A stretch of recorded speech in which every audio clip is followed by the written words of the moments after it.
Sobat RH sekalian, jumpa lagi kita di channel yang keren ini. Keren Cadas, keren Cadas. Kali ini kita membahas lagi-lagi soal Ahok. Ini ada berita yang ngeri-ngeri sedap ya. Kita bacakan ya, nanti kita bahas ya. Yaitu geger lagi, Ahok disebut-sebut disiapkan Cina untuk jadi presiden di 2024 ya. Ini kadang-kadang media lebay. Kenapa lebay? Masa dibilang saya ngamuk atau saya iri dengan Ahok? Enggak ya. Rerha Channel hanya membahas saja ya. Tentu membahas dengan kebebasan dan melihat fenomena Ahok ini sebagai sebuah fenomena sosial politik saja. Sama seperti Anies, sosial politik juga. Presiden Jokowi juga begitu. Ganjar Pranowo juga begitu ya. Yang paling penting adalah orang-orang tersebut memberikan kontribusi yang positif bagi pembangunan bangsa ke depan. Coba kita baca ya. Ucapan penceramaan sebagaimana dilansir oleh wartaekonomi.co.id. Ucapan penceramah Andri Kurniawan menjadi viral usai dirinya mengklaim jika mantan Gubernur DKI Jakarta Basuki Cahayapurnama atau Ahok saat ini disiapkan untuk menjadi Presiden Indonesia pada pemilu 2024 nanti. Ucapan tersebut terekam kamera dan diunggah di YouTube Al Farouk Channel. Dalam video tersebut berjudul ya, ternyata 2024 Ahok sudah disiapkan jadi presiden tapi gagal. Ia menyebut bahwa Cina tak hanya berusaha masuk kedaulatan RI melalui proyek strategis, tapi juga menyiapkan sosok yang dijagokan jadi Presiden RI di Pilpres 2024 mendatang. Ternyata Cina tidak hanya menjebol kedaulatan Indonesia lewat proyek Meikarta dan reklamasi, tetapi juga menyiapkan siapa yang akan dijadikan Presiden Indonesia tahun 2024. Ujarnya seperti dilansir terkini Rabu 21 April 2021. Ini paket dari Cina Pak, 2024 Ahok disiapkan jadi RI 1 sambungnya. Lanjutnya ia dengan percaya diri menjelaskan sejumlah peristiwa yang ia anggap sebagai manuver Cina guna mengangkat karir politik Ahok. Yang pertama, mulai 2005 Ahok jadi Bupati Belitung, 2009 anggota MPR Komisi 2, anggota DPR dong, bukan MPR. 2014 setelah jadi wakil gubernur Pak Jokowi, dia naik jadi gubernur. 2017 jadi gubernur DKI Jakarta. 2019 kemarin sudah dipaket akan jadi wakil presiden RI 2 dan 2024 Ahok harus jadi RI 1 tuturnya. Namun ia mengatakan rencana makar Cina terhadap RI tersebut digagalkan oleh Allah Subhanahu wa taala dengan viralnya ucapan Ahok terkait surat Al-Maidah ayat 5 lalu. Mereka membuat makar tapi Allah membalas makar mereka dan Allah sebaik-baik pembuat makar. Bagaimana makarnya Allah? Akhirnya Ahok ketika pidato diplesetkan ucapannya oleh Allah Subhanahu wa taala. Dia lecehkan surat Al-Maidah ayat 51 tegasnya. Menurut Andri Kurniawan, itulah pertolongan Allah Subhanahu wa taala terhadap bangsa Indonesia yang pada akhirnya Ahok kalah dalam Pilgub DKI Jakarta melawan Anies Baswedan. Ya, saudara sekalian, itu tadi berita yang ngeri-ngeri sedap ya. Tapi saya tentu tidak ingin membahasnya dari sisi soal keyakinan keagamaan ya. Itu bukan bidang dan ekspertis saya, tetapi saya hanya melihatnya dari sisi kesempatan ya, equality before the law. Setiap orang berkedudukan yang sama dalam hukum dan pemerintahan. Jadi sepanjang dia memenuhi syarat, ya bisa saja. Nah masalahnya sobat era sekalian, untuk Ahok ini kalau saya bukan soal suka dan tidak suka. Perlu dicatat juga saya salah satu ahli hukum yang mengatakan waktu dalam perdebatan tempo hari ya, Ahok tidak perlu dinonaktifkan ketika dia dijadikan tersangka. Yang lain mengatakan harus dinonaktifkan, termasuk Pak Mahfud waktu itu ya. Pernah saya berdebat di Kompas TV dan Pak Mahfud yang mengatakan kalau saya bilang tidak perlu dinonaktifkan karena saya membaca frasa tahun, ya kan? Dan dalam soal kualitas, ya, saya mengatakan pada waktu itu kualitas pelanggaran atau kejahatan Ahok itu belum bisa dikategorikan sebagai kejahatan berat sesungguhnya, karena diancam dengan hukuman selama-lamanya 5 tahun. Sementara kalau dia kejahatan berat itu adalah ancaman hukumannya sekurang-kurangnya 5 tahun. Nah, ada kata 5 tahun yang crossing itu yang kemudian sempat ada perdebatan saat itu, ya. Sampai kemudian tindakan presiden tidak menonaktifkan Ahok digugat dan ternyata gugatannya ditolak. Tapi itu soal masa lalu. Tapi sekarang ketika Ahok sudah dinyatakan bersalah karena melakukan tindak pidana, ya, yang diancam dengan hukuman selama-lamanya 5 tahun, artinya ada kata-kata 5 tahunnya tersebut, maka dia masuk kategori sudah melakukan tindak pidana, ya, yang berkekuatan hukum tetap, dihukum karena melakukan tindak pidana yang sudah berkekuatan hukum tetap karena melakukan tindak pidana yang diancam hukuman 5 tahun atau lebih. Jadi karena dia sudah masuk pada zona tersebut, maka selama masih ada ketentuan yang mengatakan bahwa calon presiden, calon wakil presiden, dan calon menteri itu tidak pernah dihukum, ya, berdasarkan putusan pengadilan yang berkekuatan hukum tetap karena melakukan tindak pidana yang diancam, sekali lagi diancam hukuman 5 tahun atau lebih, maka selama-lamanya Ahok tidak bisa menjadi pejabat itu. Itu persoalannya. Jadi bukan soal suka atau tidak suka, ya. Ada yang mengatakan bagaimana nanti kalau Ahok diangkat oleh Jokowi akan kelojotan dan lain sebagainya, akan menggambarkan suasana bahwa akan panas. Bukan soal panas dan tidak, ini adalah soal hukum, sobat era sekalian, ya.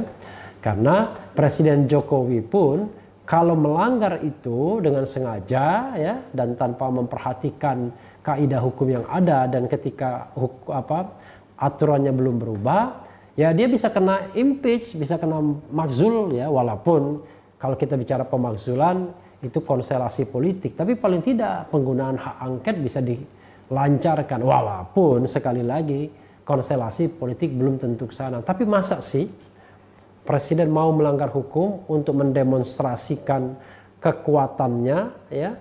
Apakah orang akan memakzulkan dirinya atau tidak dengan mengangkat Ahok? Saya kira itu risky. Kenapa? Karena jelas-jelas di dalam Undang-Undang Kementerian Negara, Ahok tidak bisa diangkat menjadi menteri karena sudah pernah dihukum karena melakukan tindak pidana yang diancam hukuman 5 tahun atau lebih. Itu duduk perkaranya, sobat era sekalian, ya. Tapi mengenai equality before the law, sepanjang dia memenuhi syarat, ya siapapun boleh menjadi calon presiden.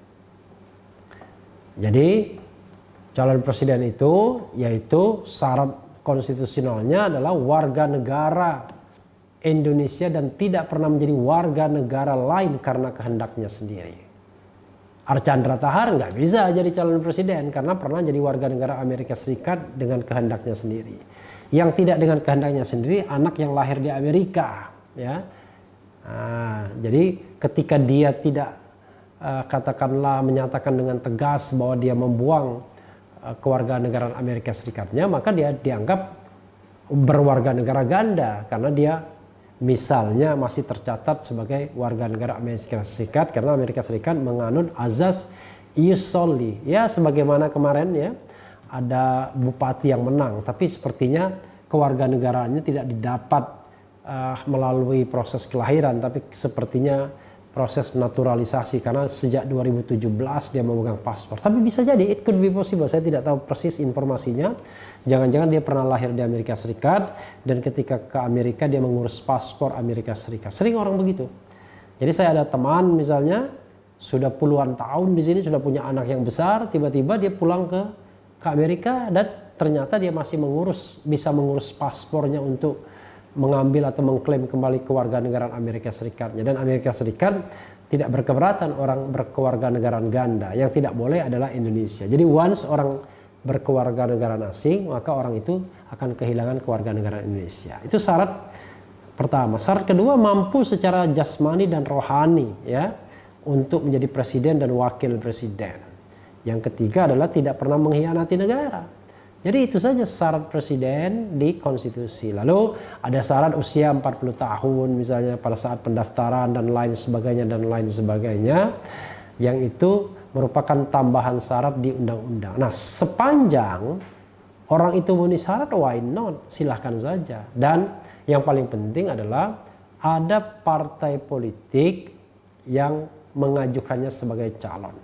Pertanyaannya, bagaimana kalau misalnya benar sinyalemen dia didukung oleh kekuatan ekonomi di belakangnya? Ya, sepanjang itu bisa dibuktikan bahwa ada dana-dana yang masuk dari pihak-pihak yang tidak diperbolehkan, ya bisa didiskualifikasi. Jadi hukum harus memastikan itu, tapi saya bicara mengenai formalitas hukumnya. Praktek di lapangan ya susah kadang-kadang. Itulah sebabnya saya termasuk berkali-kali mengatakan kita perlu menghapuskan yang namanya presidential threshold agar jangan sampai calon-calon presiden ini dibeli para cukong dan hanya para cukong saja yang bisa mengajukan calon presiden dengan cara membeli semua partai politik atau sebagian besar partai politik, atau membelah dukungan itu menjadi dua kelompok biar terjadi pilpres, tapi dua kelompok tersebut dua kelompok yang disetir oleh katakanlah para cukong politik itu. Nah, inilah yang sebenarnya harus kita berani tentang.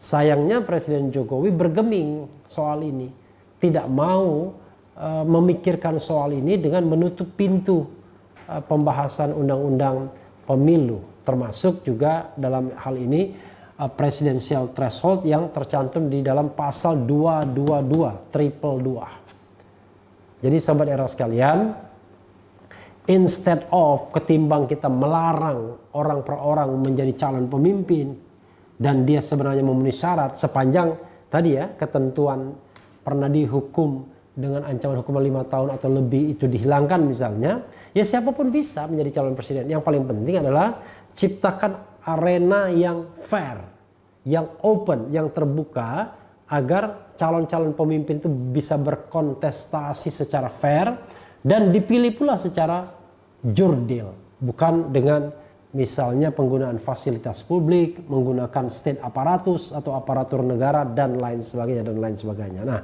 kalau demokrasinya seperti itu, maka siapapun yang menjadi pemimpin ya kita terima. Karena itulah pilihan rakyat, sepanjang sekali lagi pilihan itu bersifat genuine, ya, asli, tidak direkayasa, suaranya suara asli.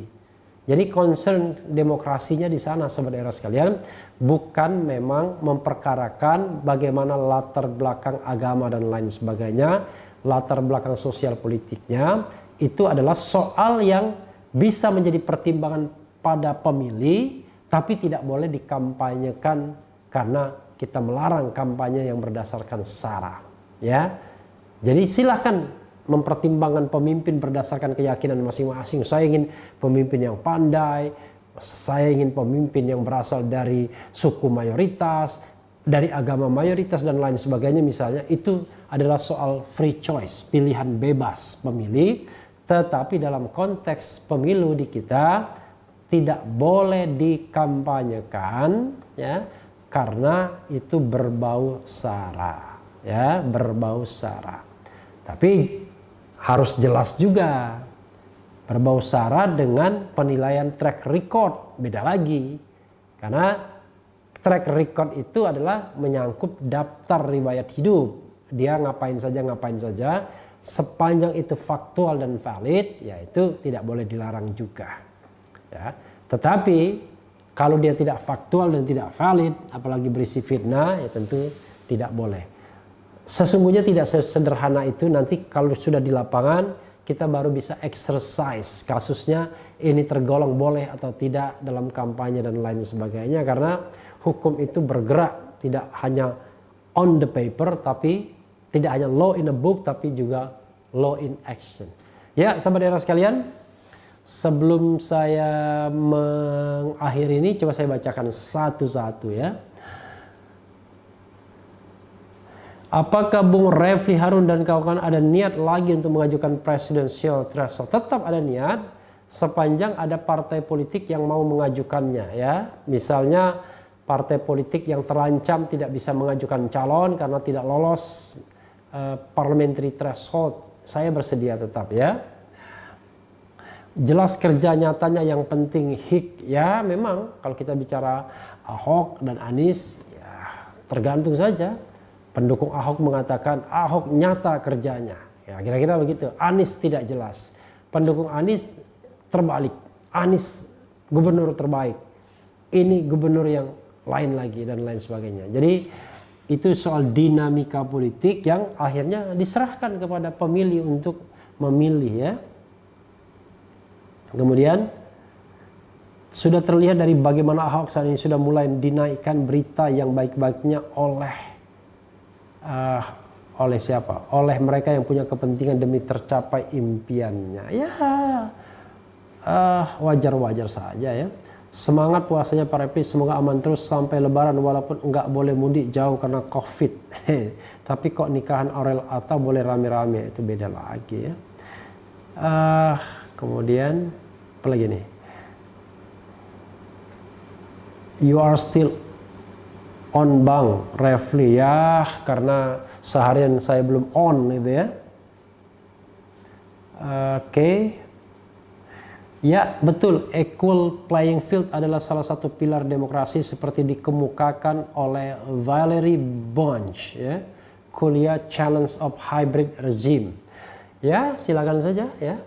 Kita harus punya equal playing field, tetapi jangan lupa kadang-kadang equal playing field itu tidak tercipta karena perilaku kekuasaan sendiri, ya, bukan perilaku masyarakat. Kekuasaan sendiri yang tidak menciptakan equal playing field. Salah satu contohnya adalah mempertahankan presidensial threshold. Sudah pasti tidak akan tercipta lapangan permainan yang sama, karena ada sekarang saja sudah tidak equal. Ada partai yang bisa mengajukan calon sendiri seperti PDIP, dan ada partai yang masih mikir karena harus mencari mitra aliansi untuk mengajukan calon. Itu saja tidak equal, ya sebenarnya. Padahal konstitusi mengatakan harusnya sepanjang dia partai politik, dia bisa mengajukan calon presiden, yaitu partai politik peserta pemilihan umum. Tapi sayang, MK tidak menerima pendapat itu berkali-kali karena saya mengatakan MK tidak mewakili suara konstitusi, tapi dalam kasus ini mewakili suara istana.